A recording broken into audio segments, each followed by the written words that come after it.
always get inside of his base and do tons of damage.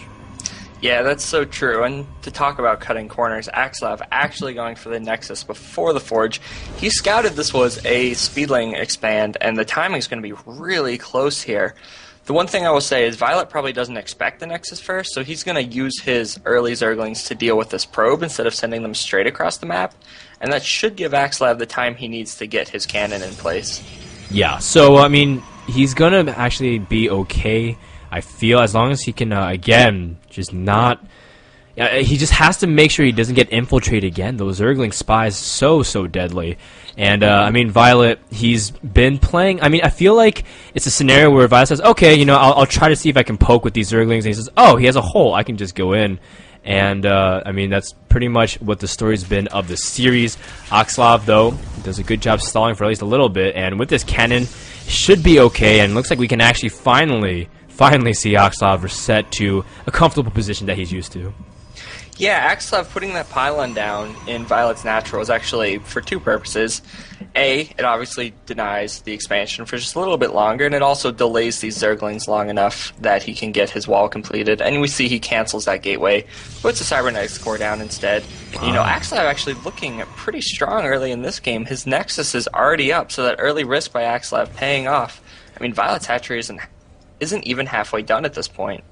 Yeah, so, you know, he will actually get far ahead economically. Now, keep in mind that EGAxslav, another thing that he hasn't really been doing is been going for early scouting information that much. And as a result, you know, viOlet's been able to really capitalize on that by really, you know, hiding his secrets and putting his Hydras away, and really just surprising EGAxslav again. EGAxslav, I mean, I guess we've seen that he doesn't like surprises very much, so don't throw him any surprise birthday parties, but at this point, he should be okay, because, I mean, he's expecting Zerg has a later hatchery, so he should be okay, I think, as long as he plays safe at this point. Yeah, EGAxslav, I mean, like I said, looking pretty good right now, although he does get the Zealot surrounded. That's pretty bad. Losing your first Zealot is never fun. He tries to get it back to the cannon and can't quite make it, and he actually didn't kill a single Zergling with that. That's really amazing micro by viOlet. Oh. But yeah, EGAxslav, despite that, looking good. He's in more command of this game than he has been in any of his other games. And once again, going for this early Stargate. This is very OGS MC. I don't know how I feel. A lot of people say Stargate play has seen its time, but a couple Protoss still sticking to it as a tried and true method in PvZ. Yeah, and it depends on how EGAxslav uses the Stargate. Some players have actually been trying to hide their Stargates and really mass up a ton of Phoenixes and just do an insane amount of damage. We see yesterday, if you saw the Daily at all, you saw Huangson get really far actually doing that. He went double Stargate, but he only showed one. And then, you know, Zerg just prepared for like one Stargate, and then you come with like 50 Phoenixes, and then just everything dies.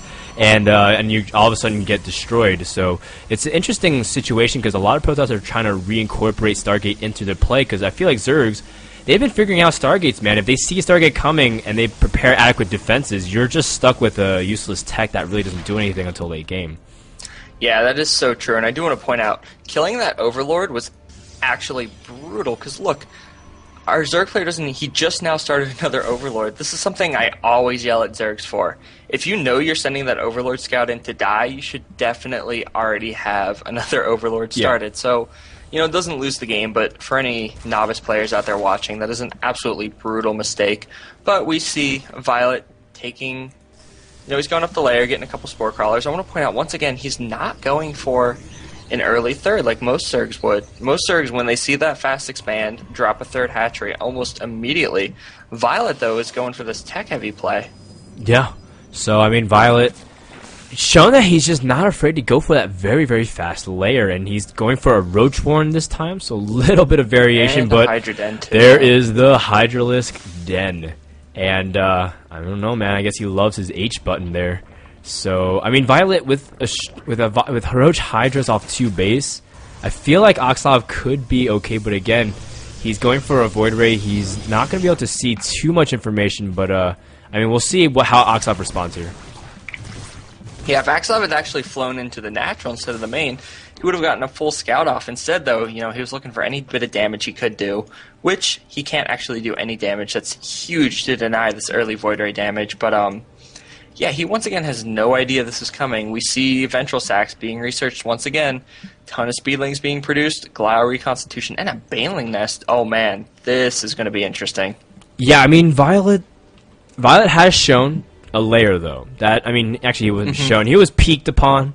I mean, the Void Ray kind of like looked behind the curtain and, used his binoculars and he got a glimpse of it. Sees the layer and again sees no third. EGAxslav should know what's coming. He should say, okay, there's at least some kind of 2-base coming up, and he is making Void Rays. He is making more gateways, but again, the story is, can he prevent viOlet from intruding his base? I just feel like viOlet just thrusts himself into EGAxslav as he pleases. Yeah, I mean, viOlet, once again, this is going to be a super strong 2-base timing here. He's going Roach, Hydra, and I assume Baneling as well. It's interesting that he's not going straight Hydra this time, mixing in those Roaches. I don't know quite how I feel about that. But, if he just drops Banelings in the mineral line and then drops Hydras in behind them, this could be so devastating. EGAxslav, though, getting on a ton of gateways right now. If he sets himself up properly to deal with the drops, he should be just fine.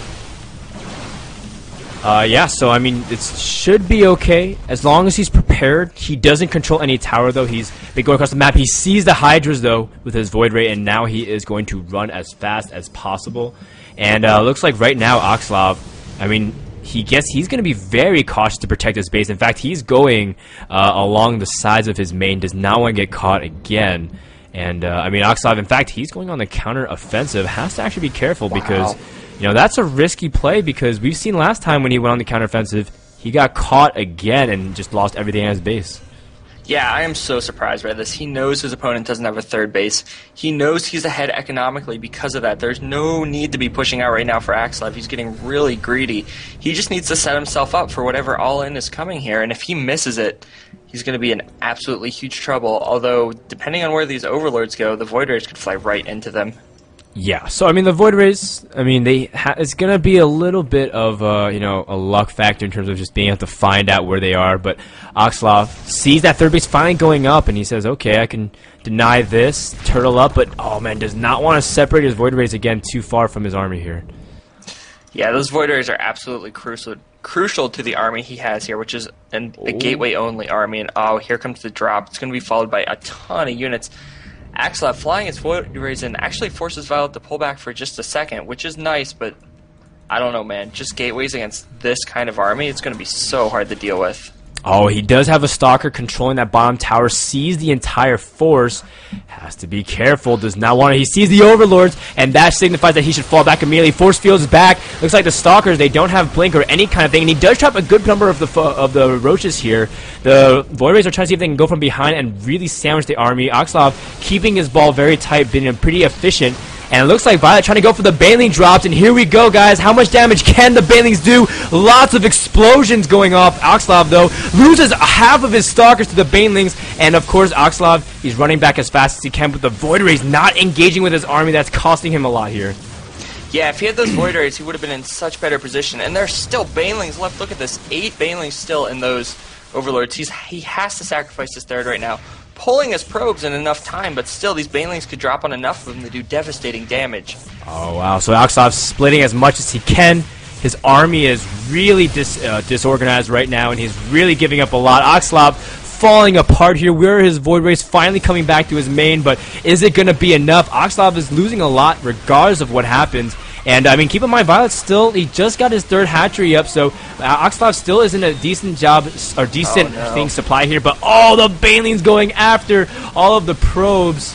Oh, that stings so much here. It looks like EGAxslav will clean this up. viOlet is actually not that far ahead in supply, but, man, a lot damage has been done here.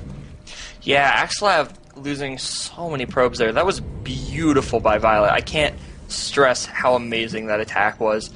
I mean, it was such an all-in, but a lesser Zerg would have just completely crumbled. He split those Banelings perfectly on first units and then throwing them at probes.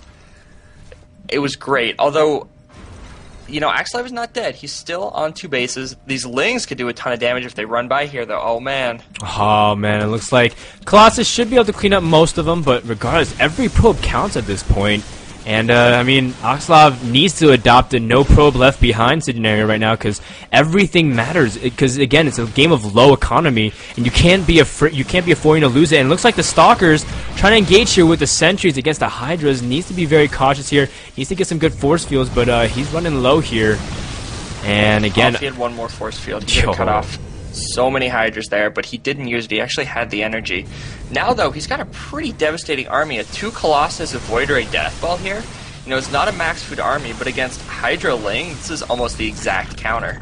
Yeah, and you know what's actually really interesting is that EGAxslav, I think he realizes he still has a chance, and that's why he's being so aggressive. Oh, but he has to get rid of... He has to prevent his Zerglings from being able to do too much damage here. They're going to just continue to run by, and EGAxslav already pulls back his army. This is going to sting a lot here, Bonk. Yeah, EGAxslav really needs to just go for it now. This is so bad. He's going to lose so much mining time, probably lose the Nexus at his natural. We see the Zerg is on 2,000 minerals, whereas EGAxslav is floating on 50. EGAxslav had to go and kill his opponent before his opponent can utilize those minerals. Instead, though, he pulls back. He's going to kill these Lings without losing too much, but he lost his natural, and he just doesn't have the ability to produce enough to deal with viOlet's army anymore. Yeah, and you know, I just feel like EGAxslav, he also used a lot of force field energy to, you know, he just used 6 force fields to protect the Nexus that died. And, I mean, that really hurts as well. EGAxslav, he's actually, a lot of his sentries can't throw down another force field. And so, you know, he's going to have to really maximize this, especially if he's engaging out in the open here. Looks like viOlet's going to go for a last drop here. Oh, and if he lands on that army, that would be absolutely devastating here, Bonk. Yeah, EGAxslav has to do this perfectly. He has a good army, he has a ton of sentries, great force fielding ability, a decent amount of Void Rays, and the Colossus to clean up all the Hydras, but he has to engage this perfectly. Those Baneling drops could destroy his army, and no, once again, separating his Void Rays from his main army could cost him the game. Yeah, so, you know, looks like viOlet... He's going to lose his hatchery, though. It's a small win for EGAxslav, but man, EGAxslav, he sees those Overlords, sees those Hydras, and needs to back away. He loses 1 Void Ray, and at this point, EGAxslav, his Nexus at his natural's not even done yet, so he is just, I don't know, just like you said, I feel like he's just never been in a unique situation like this, where he's rarely been in it, and he's just making interesting things, or he's just being very indecisive. I feel like he's just pulling here, pulling back, and just like you look at his army movement, it's just pulling forward and pulling back, and not really committing to anything. Yeah, he seems really indecisive, and I want to point out 9 Corruptors are on the way. This is actually the linchpin. viOlet needs to deal with EGAxslav's army completely, but here comes the engagement. He might not even need those Corruptors, although great force fields by EGAxslav, cutting off a ton of roaches there. EGAxslav really needed to get those kills, so good for him. And the Void Rays coming back in, but all those Hydras are going to snipe those Void Rays. Ooh, and EGAxslav, you know, at least he controls the center of the map. That's a small win. viOlet's actually been throwing away supplies slowly, and, you know, he's still on just getting on 3 base right now, so he's actually still not that far ahead economically. And that just kind of goes to show you the dangerous game viOlet plays as well. I mean, with that, but hold that thought, we have an engagement here in the center. A lot of Corruptors, force fields go down. Can the Overlords bomb the Protoss ball here? EGAxslav is pulling back as fast as he can. Looks like the Banelings do get off. A lot of units are dying as well. viOlet sniping the last Colossus, and Bonk with that. That might be the end of the game and the end of the series here. Yeah, EGAxslav needed to force field that army and snipe the Overlords, but instead he just kind of tried to engage it. He tried to do the pull and shoot method, which usually, you know, good idea, but it just enabled those Banelings to drop on his entire army. And EGAxslav, you know, he has almost no economy right now. His main is almost mined out. He's got a decent economy at his natural, but that's going to be mined out before too long. He only has 100 minerals banked. He can't produce any more Colossus, and oh man, viOlet in a commanding position right now. Yeah, I mean, EGAxslav doing what he can, putting down a 3rd base. He does not want to go out of the series, not like this. It's always just a very heartbreaking thing if you go down 0-4, as you can ask any GSL finalist. That is just one of the worst ways to ever lose in front of thousands of people. And here we go. Looks like viOlet wants to end it right now. He's getting super aggressive. But, you know, EGAxslav, I feel like that's exactly it. When he's been on his game, and when he's been microing correctly, he's just been doing so well with his force fields and really been able to survive. But again, some of the decisions he's make really costing him here. Yeah, and EGAxslav, you know, he's going to get this 3rd up, but as he gets his 3rd, the Zerg gets his 4th. The Zerg is doubling him in supply, and it's not even like he's being doubled in supply, but he has decent units. He's stuck on Gateway Tech, only upgraded the 1-1. The Zerg doesn't actually have any upgrades, so a bit of an advantage for EGAxslav here, but he just doesn't have those really cost-efficient units. And, I mean, if he can hold on long enough, maybe. Yeah, Maybe he can get back into this, but I don't know, man.